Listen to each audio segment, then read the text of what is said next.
Glad to have you back. So for now, we're done with strafing towards this weird strafe. You know, what would we really normally would consider strafing to be? Well, definitely not all of, well, this. I mean, usually when we hear the word strafing, we think about two players strafing side to side, fighting each other. Definitely not someone running at you with the axe and slightly going sideways. When a person does this, he's not running after you and he's not even strafing at you. He's just keeping it to himself, keeping a line of fire, trying to shoot you down. Usually you'd think that there's no way to stab a person who's doing this, but you can stab people who are strafing around like this. So this is the third level of strafing, strafing around. There's actually a lot to this level. It's very familiar at first, but once we get past all of the obvious stuff, it actually gets really interesting. So let's get started. Now, when a person is strafing around in front of you, he's strafing side to side, you have to identify the two spots that he's strafing between. And when he's at one spot and you get close enough, you run over straight to the other spot and you intercept him there. And that's how you get the stab. Now, it's really simple when you think about it. It's all about the prediction, or rather, interception. Let's take a look at a better example. Going after this spy, gunfights with spies. He strafes left, he strafes right, and I intercept him as he strafes left again. All I have to do is really watch him and understand where he's moving. It's really simple when you think about it. By strafing around, he leaves you some space that you can get into before he gets back into. But what if they strafe away from that spot again in time? Well, if it's at the last second kind of thing, you can still get them even though they're moving away from you. See, like here. Remember, you don't have to rush it. You have the chance to do it as long as he's still strafing around. You don't want to risk it being a little off and having them strafe away from the spot at the last moment. I could have also done the stab right here and right here. You don't want to go for this stab like you go for a normal circle strafe. You want to run straight and not turn too soon, so that you won't get misled by their movements. Don't rush it. Also, to avoid getting shot down, you want to really think about it before just running with the knife. You want to use cover and strafe around a little bit yourself before you're getting close. But typically, when you use this stab, you're already in a head-on combat scenario. And what you really want to do in these situations is use your gun and shoot as you're getting close to them. Even if you're surprised somehow, you don't want to just run out in the open with your knife out at low health and hope to get a stab, because that's rarely happening. Besides, naturally, when people see you out with the knife for too long, they back away, which never ends well for you. A part of making the stab happen is having some combat sense, knowing when people are gonna just strafe around and when they're gonna start backing away from you. It's knowing how to fight after your other tricks have failed. Sometimes it'll be as easy as he's strafing around in front of you, all you have to do is stab him. But sometimes you'll have to wait for a second. I see this guy's like, he's backing off right now. The moment I see him strafing sideways, that's where I go for it. Another tip for going about it is using leading. Here I make a slight gesture that I'm going over to the left side of the hallway, and he flies over there while I stay on the right. Leading is a great way to go about doing the level 3 stab. And doing it in straight hallways like these can make it even easier for you.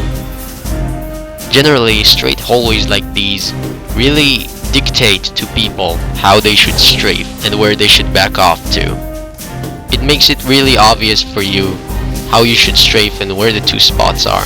I mean, here I just knew it's gonna be the two sides of that door. I didn't even have to wait for him to strafe. Some people are really dodgy, but once they enter a hallway, it becomes obvious for you. There's only your side and his side. They don't have any other options for backing up. Sometimes you can lure people into these kinds of hallways to get these easy stabs on them. When I find myself in a tight road like this, sometimes I just like to run through and see what happens. Now, level 3 is actually composed of many successive normal sideways strafes, meaning that the rules of strafing towards apply to them. For example, he can turn and look dead straight into your face, but then he'll have to turn back because of the adjustments. Remember that the adjustments could also pull him backwards, causing him to get behind you, although it doesn't happen nearly as much with level 3. The last strafe of the stab could also extend into a backpedal stab. The same idea of keeping a line of fire and keeping you from getting to the space behind them carries on strongly into level 3. The level gravitates mostly backwards, meaning that you won't find many people running at you side to side like this. Also, the no matadoring them rule also obviously carries on.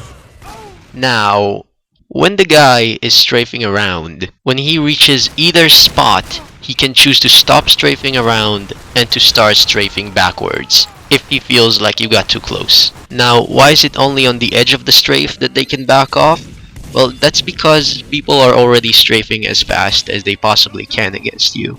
They're not suddenly capable of breaking the strafe sooner just because you got close to them. That's why if you're faster, you can intercept their sideways strafe and stab them like that. Now, if you happen to mispredict the timing to go for a spot, or if you choose the wrong spot, you're going to horribly get shot down. Your chances of getting a stab after that are pretty much up to luck or coincidences with angles. Definitely not getting the backpedal stab normally after mispredicting. Now, speaking of predictions and strafing speeds, there are people who have very long strafes like these, which are easy to predict, but some people in comparison have much smaller and faster strafes. And the thing about people with faster strafes is that because they can back off at the edge of the strafe and they're getting to the edges a lot more than normally, they have more chances of backing off, meaning that they're very good at getting away from you. So at first I thought, well, if they're doing it faster, all I need to do is do it faster too, like more surprising, more edgy. But I found that there's a special little trick that you can add to your stab for people who are strafing faster. So let's take a look at this situation. Now, if I've learned anything from anything, then I know what to do. But then again, maybe I don't. The thing about people with fast strafes is that they manage to get in one more strafe than what you'd usually predict. Usually, I'd jump over this pumpkin and go for that left spot. But before, I noticed that he was strafing really fast, and I knew that he'd managed to get one more strafe in before I get to where he is. Usually, even by intuition, you'd go for the free spot that he leaves you from a certain distance. But for people who have fast strafes, you have to aim to go to that spot where he's already at. Let's take a look at this. It would be a sin at this distance to not go for that free spot. But I fought this guy before and I got that close. Even at this distance, I could not intercept him correctly. I could not get him. So I know that even if it's that obvious, I shouldn't go for that spot. I should go for the other one. The thing just goes against your basic instinct. So the stab just gets tweaked a little. You need to train yourself to run straight at the guy, predicting that he would strafe twice. Once away from you and once back into where you're going. The more you'll do it, you'll get used to the idea of running straight at him like so. But if the guy is strafing left and right very fast and you're running straight at him, there's a very big chance that you'll get confused. But the more you do it, the more you get used to the idea that you're running at a spot and not at him. So even if you get confused, if you end up there, then it's still okay. Some people try to mislead you on purpose while doing this. We're gonna get to those guys later though, I promise. But back to people with fast strafes. Again, they're very good at getting away from you, so you don't necessarily want to take them head on like this. If it's possible, try to jump straight for the backpedal stab. People who are strafing around do it from the moment they face you and onwards, but if they never face you, they never start strafing, and you can get them with simpler stabs. Now, If you go for a level 3 stab and they back away from you, then they're out of your reach. So you don't want to deal with that. You want to somehow start out close to them to go for a backpedal first, and then if that fails, you go for a level 3. So you want to go for the stab when he's chasing you from behind or something like that. But if he's already strafing around, he's not gonna stop. Look at this guy. He just got away from me too. It's hard to predict his 2 spots, so C2C is a great option to jump straight for the backpedal. C2C is a great answer for level 3 in general. Whether the guy doesn't even come near the corner or is strafing on the corner. Meaning that he can stay that far behind the corner like that soldier and you'd still get him. I hope you still remember how this take the inside of a corner thing works, because it could not get any easier for you to get people who are strafing around in the corner with it. You don't have to predict the spots and you don't have to do anything. They'll see you running at them and they'll back up into the corner. Look at this guy, he's strafing all around. Then I get close and he backs up into that turn. His movements become steadier because it's obvious for him what he should do. And that makes it easier for us too. Whether they're strafing around or strafing around and then backing off, or just backing off normally, or just staying way behind the corner strafing, this is your answer. But all C2Cs aside, if you know that there's a turn coming up, try to put yourself in between him and that turn. Like here, I try to block him from going into spawn. He doesn't do it, but it's just a precaution. But now, okay, these guys are really dodgy, and C2C isn't always an option, and you obviously still want to go for a backpedal first. So you need a way to trap them. You want to stop their level 3. So how about this? Obviously, they don't have much room to work with when they're trapped between you and a wall like this. So their next sideways strafe gets forced into a backwards strafe. Also, their adjustments get locked forwards, and at that point they're completely trapped with 0 options. Now you can attempt for this to happen anywhere if there's a wall. It doesn't have to be that enclosed off. So here's how it's done. As he's strafing left and right, and as he's heading towards the wall, you strafe with him and you let him get to your side and to the wall before you do. Now you're wondering why I'm turning so late for the stab in these examples. The thing is, you gotta keep pushing him towards the wall to make sure there's absolutely no space for him to strafe away from you with. See here, I turned immediately and he got an extra strafe, an extra step away from me and towards the wall, which caused me to fail. In order to make sure they're trapped, you have to keep pressing against them until you feel them trying to push against you. Then you turn for the stab. Eventually you learn to do this on the outside, only it doesn't trap them as much, but it is much better than doing it normally. This works wonders against players who manage to pull a backward strafe at the last moment there, or manage to turn the strafe. Just run to their middle, pressing your side against them, if only for a second, locking their view ahead and not letting him turn, trapping him in the backpedal stab. But keep in mind, this is just scraping the surface of the glue stab, really. This stab is actually really important for you to remember for future videos as well as this one. But for now, that's enough about that. Now, some people are capable of strafing even faster, to the point where it gets ridiculous, really. Like with this guy and this next guy, the same thing happens. Both of them were capable of putting 3 strafes, more than the fast strafes, in the distance where I'd usually predict that I could only put in 1 strafe. Meaning that I went for the 3 spot and I still got them, although they were strafing really fast. Now there are kind of speeds that you can't even really predict anymore when you're facing them. And it's this kind of ridiculous speed that I define as juking.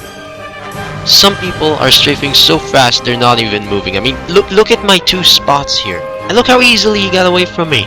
People who are juking like this are impossible to predict with the 2 spots. Every slightly longer move they'll make will throw you off. So you can just bet on one side and hope for the best, but with only that much, nothing will happen. Just remember that whenever you're fighting a person who's juking, the game hates you. The game just fucking hates you. Too intense, too fast, too quick. But because juking is such an intense form of movement, it needs something to support itself with. For example, this guy. He was juking, which forced him to stay way on the left over there, and then to actually get me in front of him, he had to take a very long strafe to the right. Now, I can use this information to my advantage. I know that he jukes around on the left, but eventually he's gonna have a slightly longer strafe to the right. This guy's the same.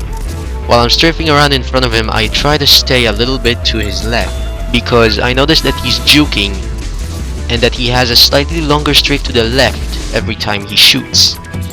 It's not like I'm just strafing straight over to that spot. I need to keep him juking normally so that I could eventually exploit this support of his.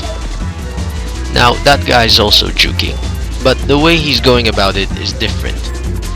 Rather than a longer strafe, he aims with the mouse, meaning that if I get close enough, I could get one of those circle strafish stabs on him. That's something that could also happen when people are trying to juke at you with the melee. Often it will end with a matador, but really it's something that changes from player to player. Some people stand still and then juke just for a second to support themselves. It's up to you to understand what they're doing to support themselves and find a way to exploit it for yourself. But typically you can't handle the jukes, so try to jump straight to the backpedal stab. Don't let him start juking. Head on with this guy, try to predict kind of long strafe. And that's I can't get close to him. But I can get him if I trap him in the backpedal stab. Here I also trap him on the wall. It's preventing him from juking. But remember, it's not one of those strafing backwards stabs. He's not strafing sideways and backwards into you. That's not happening. He has to be trapped. And I can't stress this enough. Use C2C. Skip the jukes. Go straight for the backpedal stab. Easy. See a guy juking there at that corner? You know what to do. But with all seriousness, if it's not enclosed enough, they could get away. So when you're head on like this, you could use glue.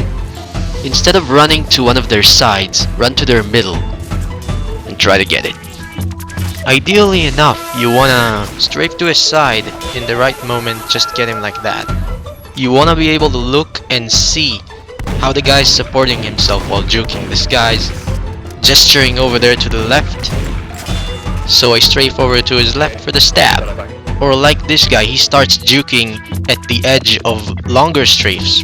Goes to the left, he jukes, he goes to the right, he jukes, goes to the left with a long strafe again. You want to see that. You want to be able to understand what's happening as it's happening and try to work from there. But no matter how you do it, by trying to strafe to his side, a person who's juking has any number of opportunities to start backing away from you. So what you actually want to do is to try to run to his middle. You want to try glue. You want to try giving him no options other than to back off, to trap him in the backpedal stab. That's the best way to go about it. So that's it about juking. Generally speaking, a lot of people start strafing around when they're fighting, but it's definitely not everyone. Let's take a look at this guy. Just predict 2 spots and get him. But he wasn't on level 3 and he wasn't strafing around. It wasn't like that. He went behind the corner and jumped back. Now he has to strafe towards me like this, then like that, and then eventually strafe backwards as I get closer here.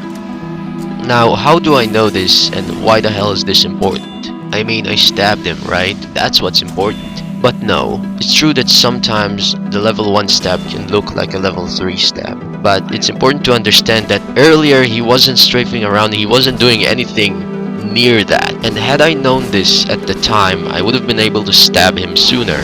These 2 levels can be very similar and they can sometimes overlap. Was it like that or was it like that? I don't know. And I'm not gonna know until I see this guy again and figure out exactly what he's doing. It can get really confusing if you're leading the guy or if it's a stab on a person with fast strafes, it can also look like leading, and you can get confused. But it's important to understand what the guy typically does, not how you stabbed him that one time. You need to know how to face him for the next times. On a finishing note here, let's discuss some overhead and underhead angles for level 3. When you're stationary on a prop, a person is going to be strafing around in front of it. If you're in the middle of a chase, then you can jump for the jump stab and have it be very surprising. But when you're gunfighting and strafing around on the prop yourself, there is no need to jump. You can predict the 2 spots and it'll be a lot safer for you and a lot faster too, not giving him time to react. So if you're on something and you don't have to jump, don't do it. The only reason I'd find for jumping while fighting someone head-on like this for the level 3 stab is when you feel like something will block you from getting in there normally. Here the wall to the right is blocking me as he opens up the space to go there. So I just jump instead of strafing normally and having the wall block me. And finally, as for understabs for level 3, the only thing I can really think about is something like this. But yeah, let me know, I guess. So well guys, we've reached another ending that's not really an ending. We've covered a lot of stuff in this video, but in the grand scheme of things, we're not even halfway there yet. Up till now, it was just the beginning. We've only scraped the surface. In the next part, we'll really start diving in there. So I want you to take a breather, and I want you to click the next video. So I'll see you then.